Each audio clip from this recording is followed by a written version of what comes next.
Piracy is stealing. Stealing is against the law. Piracy is a crime.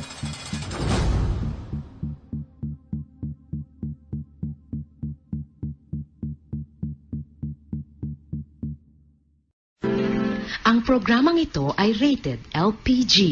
Labis na patnubay at gabay ng magulang ang kailangan. Maaaring makapaminsala pag napabayaan habang nagluluto ng sinigang, adobo, batchoy, okoy, ginataan. Ilayo sa mga bata na hindi mapaglaruan.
Baldo, babe ko, paano yun? Magustuhan niya kaya ako? Ala, babe. Hindi yan.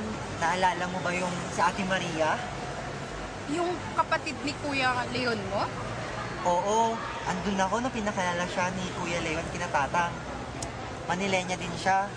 Tapos, akala niya hindi rin siya magugustuhan ni Tatang. Talaga, babe? Ano nangyari? Kinakabahan din siya tulad mo. Akala niya hindi siya magugustuhan ni Tatang. Naalala ko pa nga nung...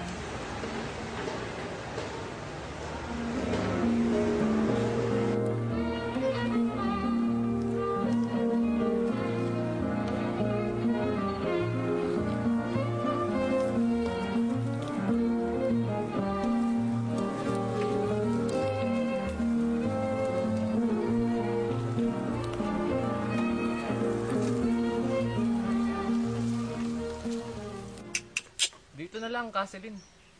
Ho! Ho! Bumaba siya mula sa karetela ni Kasilin.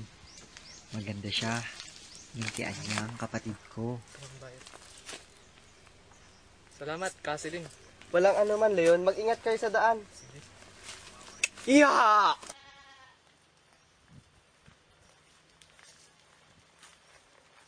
Oh, Manong! Andiyan na pala kayo!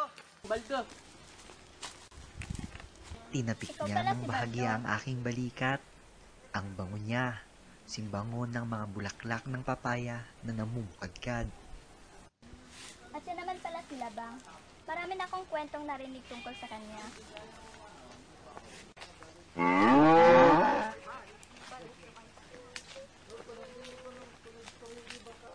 Bakit siya umuungol ng ganon? Ganyan talaga sila, Bang.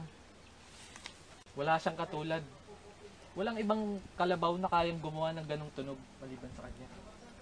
Baka kung ipagpapatuloy mo yung pagpupuri sa kanya ng ganyan, baka sa kanya na ako makulog at hindi ikaw.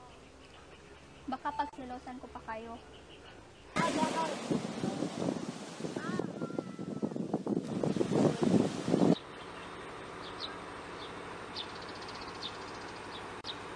Hindi niya sinabing Maring, Noel, hindi niya sinabing Mayang. Itong nag-rip Alam ka. ko na Maria talaga. mahal na At sa talagang isip ko, nagreplyan, ano? sa aking isipan, Oo. Maria, Hindi ka na? kay gandang pangalan. Noel? Saan niyo naman ito nakuha? Baka hindi ito magustuhan ni Tatang. Pero, binaliktad lang naman ito na pangalan ni Manong Leon. Mas maganda pa nga itong pakinggan. Baldo! Sakay mo na siya. Halika na, Marky.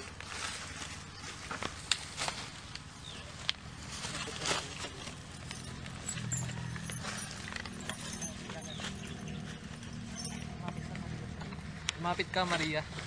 Sige.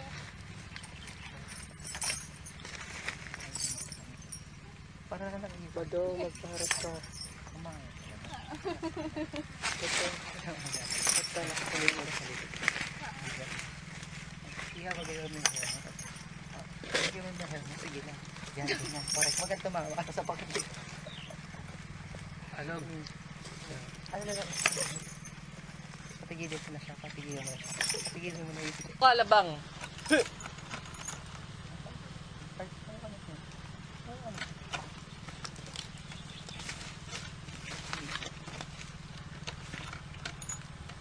One, two, three, go.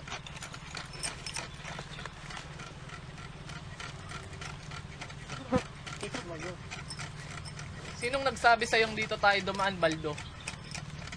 Tinapik niya ang aking Bukis sa balikat. bangot, Baldo! Hindi ko siya tinignan. Sumagot ka Hindi bago rin ko ako sa'yo nagsalita. ihampas ang tali ni Labang. Bakit dito tayo sa Waig dumaan kung pwede naman sa Camino Real? Si Tatang, Manong. Si Tatang ang nagsabing dito tayo sa Waig duman ngayon. Ibig sabihin, si Tatang din ang nagsabi na sunduin mo kami gamit si Labang. Gayong pwede naman si Castanyo at ang Kalesa. Hindi pa man ako nakakasagot, kinausap niya si Bakit Maria. sa tingin mo inutos ni Tatang yun? Maria, nakakita ka na ba ng napakaraming bituin noon? Tingnan mo, Noel. Ang ganda ng mga bituin. Habang sila ay galak na nakatingin sa kalangitan at pinagmamasdan ang mga hitig na bituin, tinignan ko sila. Nakasandal si Maria kay Manong Leon. Ang sweet nila. Tila napakasayang pagsasama. Puno ng pagmamahal.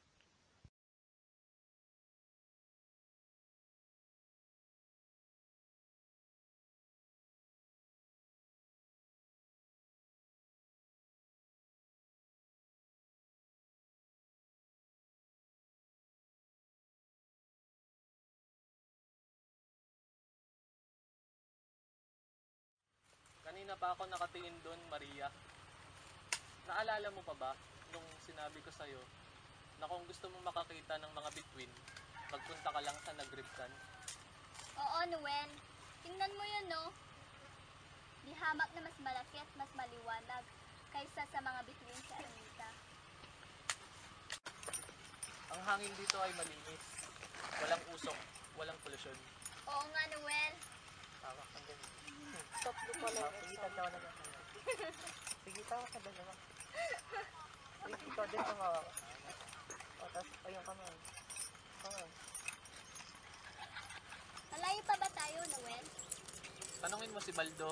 Kanina pa natin hindi siya pinapansin. Baldo, malayo pa ba tayo? Baldo, tinatanong kita, malayo pa ba tayo? Malapit na. Pag nalagpasan natin ng Waig, ay ang bukid na. Pag nalagpasan natin ng kabukiran, nasa bahay na tayo, Manang. Ah, malapit na pala tayo. Hindi na ako nagsalita matapos nun. Hindi ko na kasi alam ang gagamiting tono ng pagsagot kay Maria matapos niyang bigkasin ang mga huling salitang iyon.